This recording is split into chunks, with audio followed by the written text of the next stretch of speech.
There's a particular kind of disappointment that doesn't come from being told no.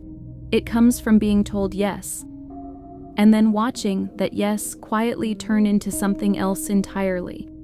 A promise that gets renegotiated without you. A plan that changes shape the moment you're not looking. Tonight's story is about a dinner reservation, a favorite restaurant, and a 20-year-old who just wanted one evening alone with his parents. This is his story. In his own words, he's 20.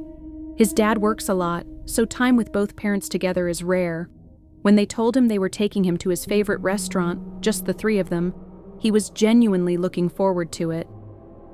That morning, his mother mentioned, almost casually, that she'd invited his sister, and by default, her kids too. His sister has 2 kids, a baby, too young to be disruptive, and a 3-year-old niece he describes carefully as feral. He's been in restaurants with her before. Every time, it's been a disaster. She doesn't stay seated. She runs. She puts her fingers in other people's glasses. She whines constantly and barely touches her own food. He told his mother he thought it was just the 3 of them. She said she'd decided to invite his sister because it would be nice for them. When he said he didn't want them there, that his niece would ruin it, his mother told him she couldn't exactly uninvite them now and that he needed to stop complaining. He told her he wasn't going. She thought he was joking. He told her he wasn't. She called him ridiculous.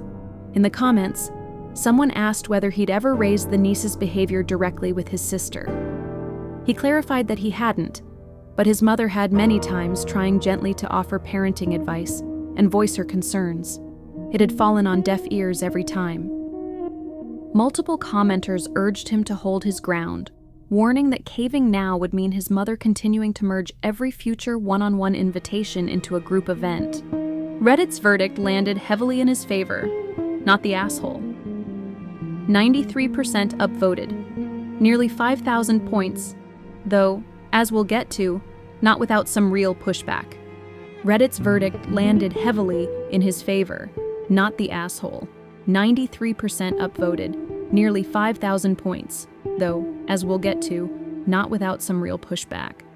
What I find most interesting about this story isn't the 3-year-old. It's the half-second decision his mother made that morning, the one she probably didn't think twice about. She had a dinner planned with her son, a rare evening, just the 3 of them, at a place he loves. And somewhere between making that plan and the morning it was supposed to happen, she looked at it and thought, wouldn't it be nice to also include everyone else? That instinct isn't malicious. It's not even unusual. Parents often want their whole family together, especially when grandchildren are involved. But what got lost in that good intention was the actual nature of the gift she'd already given her son. A dinner with just his parents wasn't a small thing to him. It was rare, it was specific, and it was quietly rewritten into something else, without him getting a vote. I keep coming back to one detail buried in the comments.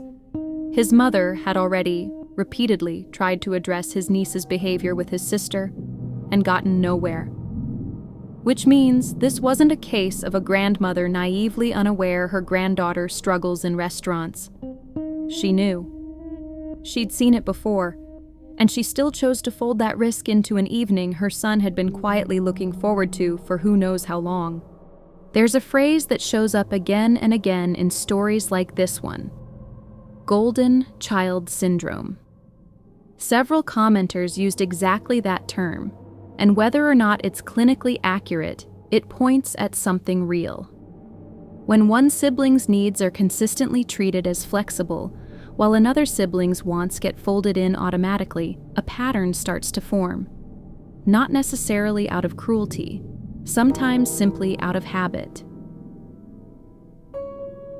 The pushback in the comments is worth sitting with too.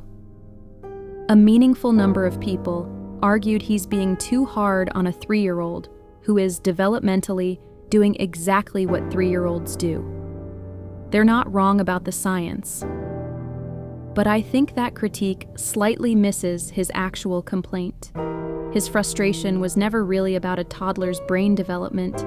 It was about a promise that got quietly renegotiated by people who didn't think his half of the agreement mattered enough to ask first. The top comment, with nearly 5,000 upvotes, said exactly what so many people felt reading this. His mother should have asked him before the invitation went out, not after his sister had already said yes. Another widely upvoted comment called it a classic bait and switch. He has every right, the commenter said, to protect his peace and sit this one out. Another widely upvoted comment called it a classic bait and switch. He has every right, the commenter said, to protect his peace and sit this one out. Another widely upvoted comment called it a classic bait and switch. He has every right, the commenter said, to protect his peace and sit this one out. One thread in particular caught my attention. A woman who shared her own experience of watching her mother bend over backwards for her sister's children while quietly deprioritizing her own relationship with their mom over the years. It's a reminder that these patterns, left unaddressed, don't resolve themselves. They calcify. Here's where Wren lands on this one. He's allowed to want one evening that belongs only to the three of them. That's not selfish. That's not ungrateful. But I gently offer him the same advice so many commenters did. The next time he wants this kind of evening, he might be the one to plan it. To extend the invitation himself, on his terms, making clear from the very first sentence exactly who he hopes will be there. Because some things are too important to leave in someone else's hands, even the hands of people who love you, especially those hands.